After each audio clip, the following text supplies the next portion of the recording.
مجھے ایک صاحب نے سوال پوچھا، کہنے لگے میلاد کس کو منانا چاہیے؟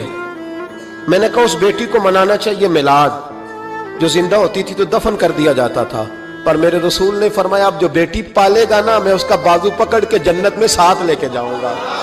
میں نے کہا میلاد اس ماں کو منانا چاہیے جس کا بیٹا گلے میں رسی ڈال کے ماں کو منڈی میں بیچ آتا تھا۔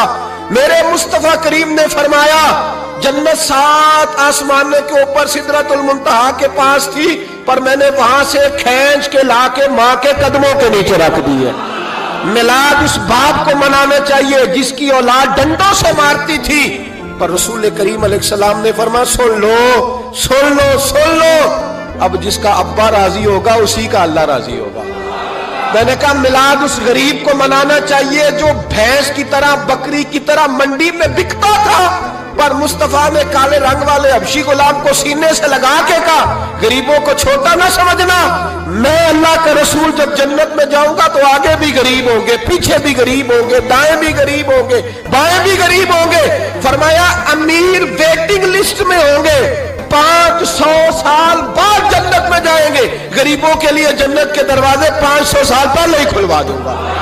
اسے منانا چاہیے، میلاد منانا چاہیے۔ اور میں نے کہا مولوی سن تجھے پوچھتا کوئی نہ، تیرا ذکر کوئی نہ کرتا، لیکن تو ممبر پہ بیٹھا ہے، تو محمد عربی کے نام کا کھا رہا ہے، تو علی کے نام کا کھا رہا ہے، تو عمر عثمان اور ابو بکر کے نام کا کھا رہا ہے، تو حسنین کا صدقہ کھا رہا ہے۔ تجھے نہ تیری کبھی کسی نے برادری پوچھی، نہ کبھی تیرا کسی نے ایڈریس پوچھا، نہ کبھی کسی نے تیری سند پوچھی، لوگ تیرے نعرے لگاتے ہیں، لوگ تیرے ہاتھ چومتے ہیں، پھر مان جا کہ تجھے صبح بھی میلاد منانا ہے، شام بھی میلاد منانا ہے، اور تجھے یہ کہنا چاہیے خس خس جنہ قدر نہیں میرا ایتے صاحب نو وڈیائیاں میں گلیاں دا روڑا کوڑا، ایتے محل چڑھایا سائیاں، تیرا کام تھا تیری آنکھیں بھیگی رہتی۔ اور اس بوڑھے کو بھی میلاد منانا چاہیے جس کے بارے میں میرے نبی پاک نے فرمایا سفید داڑھی والے کی جس نے عزت کی اس نے تو رب کی عزت کی، اس نے تو رب کی عزت کی میرے بھائی۔ اس مزدور کو بھی میلاد منانا چاہیے جس کے بارے میں نبی پاک نے فرمایا جو اپنے ہاتھوں پہ چھالے ڈال کے مزدوری کرتا ہے میں نے تو اسے رب کریم کا دوست بنا دیا ہے۔ ہر اس طبقے کو میلاد منانا چاہیے جسے میرے رسول نے عزت عطا فرمائی۔ اس بہن کو بھی میلاد منانا چاہیے جس کے بارے میں نبی پاک نے فرمایا اگر کسی کا باپ چلا جائے اور اس کے حصے میں بہنیں آ جائیں، 4 بہنیں، 3 بہنیں یا 2 بہنیں بیاہ کے جو آیا تم پہ سے، میرے محبوب نے فرمایا میری انگلیاں جڑی ہوئی ہیں نا اس طرح میں اسے اپنے ساتھ جوڑ کے جنت میں لے کے جاؤں گا۔ اس بہن کو میلاد نہیں منانا چاہیے۔ میرے رسول پاک نے فرمایا جس کی بیٹی واپس آ جائے، طلاق ہو گئی یا بیوہ ہو گئی، واپس آ گئی، نام بچ سکی، واپس آ گئی، فرمایا واپس آنے والی بیٹی کی جو باپ خدمت کرے گا میرے رسول پاک فرماتے ہیں میں قیامت میں اس کا سفارشی بنوں گا۔ تو اس بیوہ کو اور طلاق یافتہ کو میلاد نہیں منانا چاہیے، وہ اس رسول کا ذکر نہیں کرے گی جس نے اتنا درجہ دے دیا، اتنا نواز دیا، اور تجھے تو صبح و شام میلاد میلاد کرنا چاہیے تھا، تجھے تو صبح و شام درود درود کرنا چاہیے تھا، سلام کے گجرے بھیجنے چاہیے، یا رسول اللہ کہتے تیری زبان جو ہے وہ ہر وقت تر رہنی چاہیے تھی، تو بحث کر رہا ہے، تو اس پہ دلیلیں دے رہا ہے، تو اس پر باتیں کر رہا ہے۔ حضرت عمر سے پوچھنا، حضرت عمر سے، جناب اسامہ بن زید رضی اللہ تعالیٰ عنہ حضور کے غلام تھے، نبی پاک ان سے بڑا پیار کرتے تھے۔ ایک جنگ میں پیسے آئے تو حضرت عمر فاروق رضی اللہ تعالیٰ عنہ نے 25,000 دیا اپنے بیٹے کو، اور اسامہ بن زید کو 50,000 دینار دیے۔ بیٹا کہنے لگا ابا جی وہ تو چھوٹے ہیں میں بڑا ہوں، وہ حضور کے زمانے میں بچے تھے میں جہاد کرتا تھا، یہ آپ نے کیا کیا؟ تو حضرت عمر رو پڑے، کہنے لگے بیٹا یہ تیرے باپ کے سر پر جو عزت کے بال ہیں یہ مصطفیٰ کے اگائے ہوئے ہیں۔ یہ نبی پاک، اسامہ سے نبی پاک کا پیار بڑا تھا، حضور کی محبت بڑی تھی۔ بیٹا اس کے ناک سے رینٹ نکلتی تھی تو رسول پاک اپنے ہاتھوں سے صاف کر دیتے تھے، حضور اس کو گود میں بٹھاتے تھے، میں کیسے بھول جاؤں رسول پاک کے احسانات کیسے۔ حضرت عمر جا رہے تھے تو مکے کے رستے میں ایک تنا آیا، کھجور کا خشک تنا، حضرت عمر نے اس کو بازوؤں میں لے کے رونا شروع کر دیا۔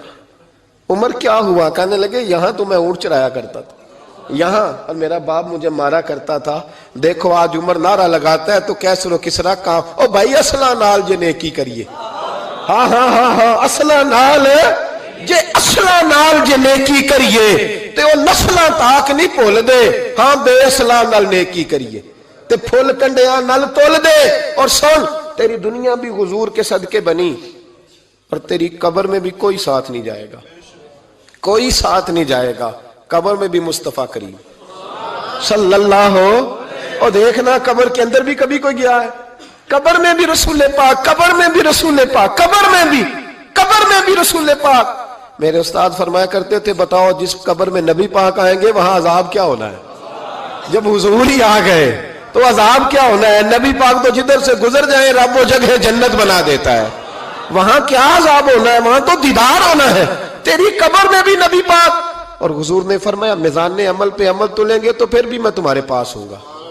حضور علیہ السلام نے فرمایا پل صراط سے گزرو گے تو پھر بھی میں تمہارے پاس ہوں گا. اور میرے رسول پاک علیہ السلام نے فرمایا جب تم جنت میں جانے لگو گے تو پھر بھی میں تمہارے. تو بتا تیرے رسول تو ہر وقت تیرے ساتھ ہیں, تو کب کب نبی پاک کے ساتھ ہوتا ہے؟ تو بتانا تو کب کب نبی پاک کے ساتھ؟ میں چھوٹے جلسے کا قائل ہوں, لمبی محفل میں گزارش کرتا ہوں دوستوں سے کہ لمبا جلسہ نہ کرو. لیکن ایک جگہ پہ میں گیا تو ایک بڑے پڑھے لکھے آدمی نے مجھے کہا مولانا ان کو سمجھائیں, آدھی رات تک بٹھائے رہتے ہیں, ان کو سمجھائیں. میں نے کہا میں سمجھاؤں گا پر آپ بھی ذرا اپنا لب و لہجہ تھوڑا دھیما کریں.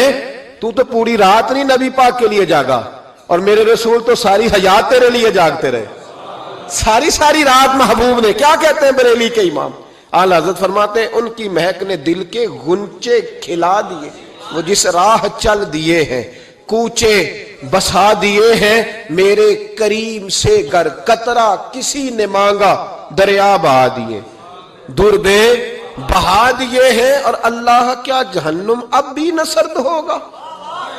اللہ کیا جہنم اب بھی نہ سرد ہوگا؟